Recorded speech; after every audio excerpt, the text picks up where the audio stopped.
উচ্ছেদের আশঙ্কায় ADRM office ঘেরাও দোকানদারদের।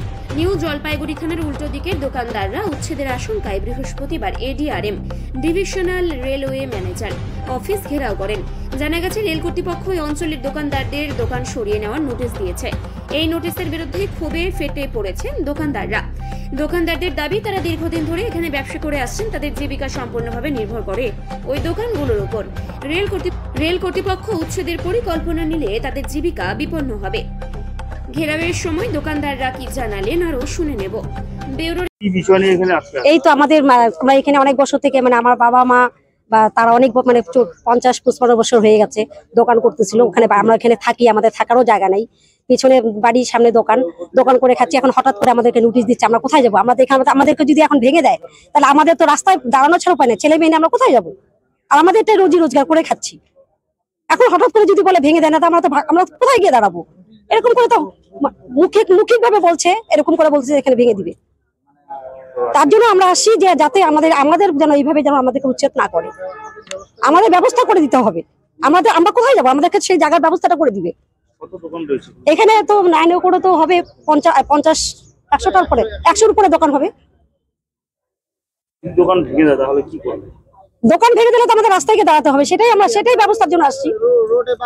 রোডে রাস্তাতে গিয়ে দাঁড়াতে হবে। আমাদের তো জায়গাই নাই, আমাদের থাকারই জায়গায় নাই। মাথা তো বুঝবো দূরের কথা। যদি কোনো স্থায়ী ব্যবস্থা না হয় তাহলে কি করবেন? রাস্তায় থাকবো। তাছাড়া কি উপায় আছে? রাস্তায় গিয়ে থাকতে হবে। মমতা সরকার।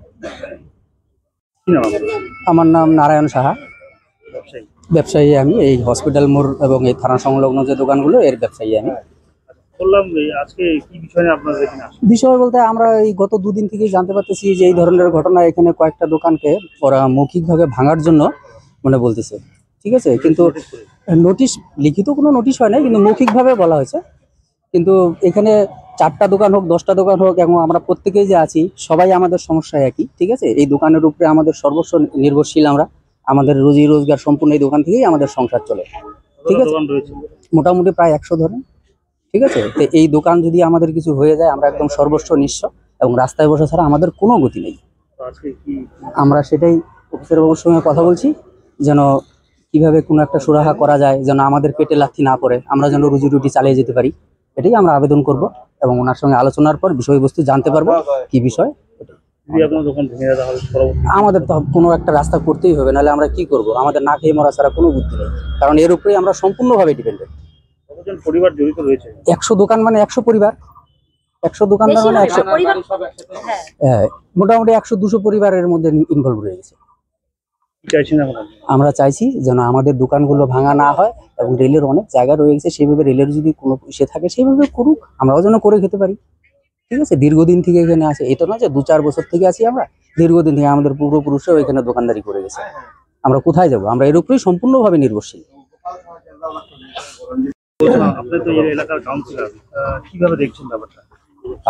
এই এলাকায় কাল হঠাৎ করে এরিয়া অফিস থেকে কিছু স্টাফ গিয়ে এই সংলগ্ন 30-35 বছর ধরে এখানে বসবাস করছে, দোকান করছে, তাদেরকে উঠে যেতে বলছে হঠাৎ করে। ওনারা বলছেনও না কি কারণে ওনারা এটা বেদখল করতে চাইছেন বা কেন উচ্ছেদ করতে চাইছেন। এরা যাবে কোথায়? তাদের বাচ্চা কাচ্চা আছে, সংসার আছে, দীর্ঘকাল ধরে এরা আছে। তো আমরা এরিয়া অফিসে আসি এটা জানার জন্য, কিন্তু এডিআরএম সাহেব নেই, তাছাড়া ইয়েও নেই। আমরা ডিএন লাইন ওনার সাথে কথাবার্তা বললাম, উনি সঠিক সিদ্ধান্ত কিছু দিতে পারলেন না। উনি বললেন এডিআরএম এর সাথে কথা বলতে। তো আমরা বললাম এডিআরএম এর সাথে আমরা ডিসকাস করব, জিনিসটা নিয়ে বসবো। উনি বললেন বসুন, কিন্তু কবে আসবে এডিআরএম আমরা শুনবো, শুনে ওনার সাথে বসবো। যদি আমাদের কথা না শুনে আমরা বৃহত্তর আন্দোলনে যাব। আমরা এই জমি এক দিলও ছাড়তে পারবো না। আমাদের যে শ্রমিক এরা কোথায় যাবে উচ্ছেদ হয়ে? আমরা এদের ব্যবস্থা না করে রেল কিছুতেই এদেরকে উচ্ছেদ করতে পারবে না। এটা আজকে এডিআরএম স্যার নেই, আমরা এডিআরএম স্যার কবে আসবেন তার সাথে বসার জন্য একটা পারমিশন নিয়ে রাখছি।